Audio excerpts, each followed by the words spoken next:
Hi there, and welcome to A&P with Dr. O. In our video here, we're going to go ahead and focus on the different types of vertebrae, and we're going to learn how to differentiate between the types. And then we're also going to talk about cervical vertebrae number 1 and number 2. Those vertebrae are unique, they have special names, and we'll go ahead and talk about those as well. What I have here first is an example for us of a cervical vertebrae, thoracic vertebrae, and lumbar vertebrae. This first one here is a cervical vertebrae. Then we have our thoracic vertebrae, and then finally we have our lumbar vertebrae.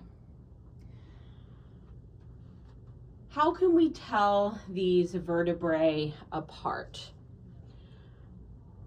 Well, we want to go ahead and take a look at some of the structures that make each of these vertebrae unique, and also just the shape and size of the vertebrae are going to make one type different from the other types. Our cervical vertebrae, because they are first, are going to be much smaller. And then as we progress from cervical to thoracic to lumbar, the lumbar vertebrae are going to be much larger. The reason for that is they're going to carry a lot more weight because they're lower down on the spine. But there's other ways to tell the difference between them. It's not just size, and there are actually some defining features that we want to look for that are going to allow us to definitively determine one vertebrae from another. The cervical vertebrae are not only small, but they also have additional foramen that we don't find on the thoracic and the lumbar vertebrae. I'm going to tip the cervical vertebrae up for us. That way we can see the openings, the foramen that we're talking about. All vertebrae are going to have this opening and in the center, and that is going to allow for the spinal cord to have passage, and that opening is right by the body. That's this portion of the vertebrae. All vertebrae are going to have this vertebral foramen, again, for the spinal cord. And we can see that there are these additional openings, and those are known as transverse foramen. Cervical vertebrae also have a spinous process that is forked. You can't always see this very well on the models, but you can definitely see the additional openings. Again, if you see a smaller vertebrae with these two additional openings, then that tells you it's going to be a cervical vertebrae.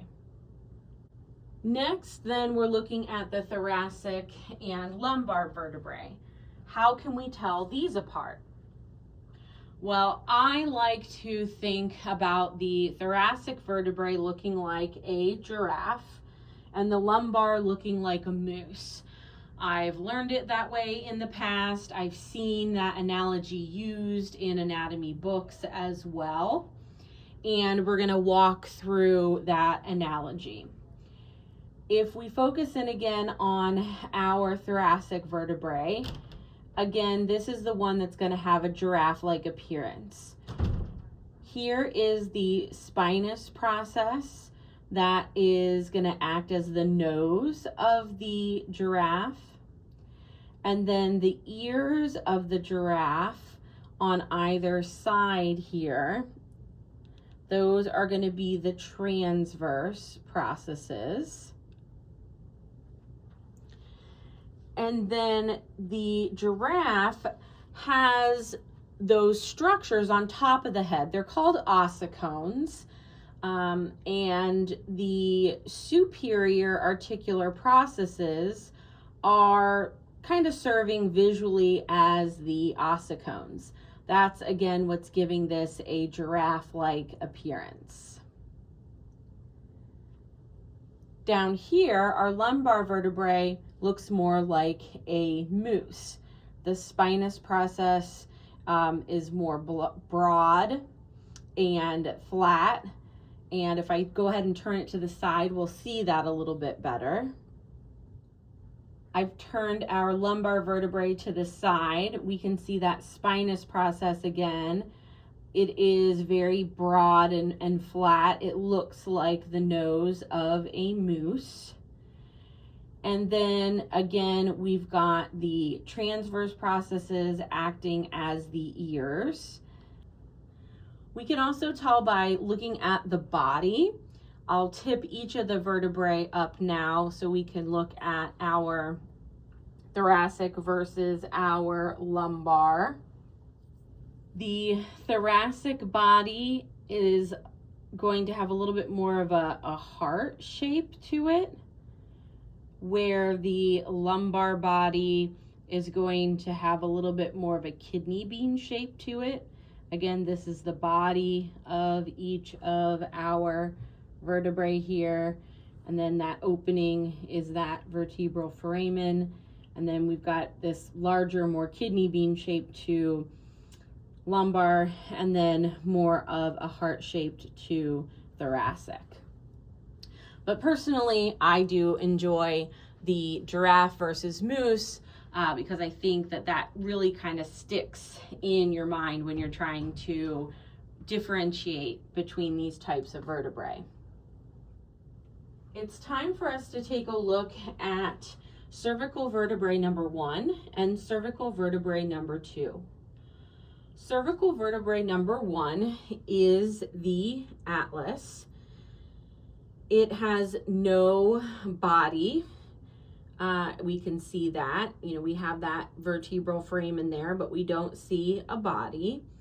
And it's a big bony ring, really, when we take a look at it. And it gets its name Atlas from mythology.